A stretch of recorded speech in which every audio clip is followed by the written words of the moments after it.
আসসালামু আলাইকুম, hello everyone. একটা রেসিপি নিয়ে আসলাম। ছোট ছোট আলু, তার সাথে পেঁয়াজের ফুলকি, পেঁয়াজ রসুন সবই ছোট ছোট করে কেটে নিয়েছি, ধুয়ে নিয়েছি। এই রেসিপিতে দেওয়া হবে গুঁড়া মাছ আর টমেটো। খেতে কিন্তু অনেক টেস্টফুল, লোভনীয়। গুঁড়া মাছ দেখতে পাচ্ছেন আমি সুন্দর করে ধুয়ে নিয়েছি। তার সঙ্গে হচ্ছে ছোটো ছোটো টমেটো, টক টক টমেটো। খেতে কিন্তু আরও সুস্বাদু, টেস্টফুল।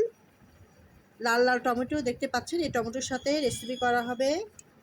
এই রেসিপির মধ্যে দেওয়া হবে রসুন বাটা, জিরা বাটা, ধনে পাতা কুচি, আদা বাটা, পেঁয়াজ বাটা। তার সাথে আছে মরিচ কুচি, তেজপাতা। তার সাথে আছে মরিচের গুঁড়া, হলুদের গুঁড়া, ধনের গুঁড়া, স্বাদ মতো লবণ দিয়ে সয়াবিন তেল দিয়ে মাখিয়ে রেসিপিটা করা হবে। সামান্য পানি দিয়ে, পরিমাণ মতো পানি দিয়ে মাঝারি হিটে রেসিপিটা করা হবে। অনেক টেস্টফুল একটা রেসিপি। যারা ফেসবুক দেখছেন তারা ফলো দিবেন, যারা ইউটিউবতে দেখছেন সাবস্ক্রাইব করে বেল বাটন অন করবেন, পরবর্তী নোটিফিকেশন ভিডিওর জন্য আপনারা দেখতে পারেন, লাইক কমেন্ট করতে পারেন। আপনাদের কাছে আন্তরিক শুভেচ্ছা, ভালোবাসা রইল। আমি সব গুঁড়া মশলা, বাটা মশলা এক এক করে দিয়ে দিব, দিয়ে মাখিয়ে চড়াই দিব। লিটার চামচে 1 চামচ পেঁয়াজ বাটা, চামচে 1 চামচ রসুন বাটা, লিটার চামচে 1 চামচ আদা বাটা, লিটার চামচে 1 চামচ জিরা বাটা, লিটার চামচে 1 চামচ মরিচের গুঁড়া দিয়ে দিলাম, লিটার চামচে 1 চামচ ধনের গুঁড়া, হাফ চামচ হলুদের গুঁড়া, পরিমাণ মতো লবণ দিয়ে দিচ্ছি।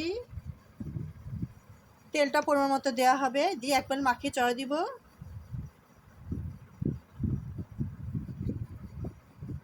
তাতে দিলাম, এবার মাখিয়ে দিব, মাখিয়ে একবারে চড়াই দিব। পরে গুঁড়া আর টমেটো, ধনে পাতা, মরিচ কুচি দিয়ে দিব।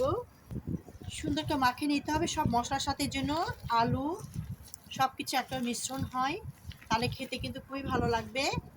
আমি সেভাবে মশলার সাথে একবারে মাখিয়ে নিচ্ছি, দেখতে পাচ্ছেন এভাবে মাখিয়ে নিতে হবে। তারপর পানি দিয়ে চড়াই দিবে, 15 মিনিটের মধ্যে হয়ে যাবে। খেতে কিন্তু অনেক টেস্টফুল। ধনে পাতা কুচি দিলাম, দিয়ে আবার নাড়াচাড়া করা হবে, একটু মাখিয়ে নিব। মরিচ কুচি দিয়ে দিচ্ছি, আর একটু মাখিয়ে নিব। 1 মগ পানি দিয়ে দিলাম, আর 1 মগ পানি দিয়ে 1.5 কাপ মগ পানি দিব। টমেটো দিয়ে দিব, টমেটো পর গুঁড়া মাছ দিয়ে দিচ্ছি, আবার ধনে পাতা দিয়ে দিব। এবার গ্যাসে চুলায় চড়িয়ে দিব, 15 মিনিট পরে হয়ে যাবে। চুলায় চড়িয়ে দিয়েছি, 15 মিনিটের মধ্যে হয়ে যাবে মাশাআল্লাহ। ঢাকা দিয়ে দিলাম। জিরার গুঁড়া, গরম মশলা ভেজে রেখেছি সেটা একটু দিয়ে দিব, খেতে আরও ভালো লাগবে। গুঁড়া মাছের তরকারি নেড়ে চেড়ে দিব। রেসিপিটা কমপ্লিট হয়ে গেছে আলহামদুলিল্লাহ। গুঁড়া মাছের চচ্চড়ি রেসিপিটা কমপ্লিট হয়ে গেছে, দেখতে পাচ্ছেন কতটা টেস্টফুল, লোভনীয়। রেসিপিটা ভালো লাগলে অবশ্যই একটা লাইক কমেন্ট করবেন। পরোটা দিয়ে বলেন, রুটি দিয়ে বলেন, গরম ভাতের খেতে অনেক টেস্টফুল, লোভনীয়। রেসিপিটা ভালো লাগলে অবশ্যই লাইক কমেন্ট করে আপনাদের কাছে আন্তরিক শুভেচ্ছা, ভালোবাসা রইল। আল্লাহ হাফেজ।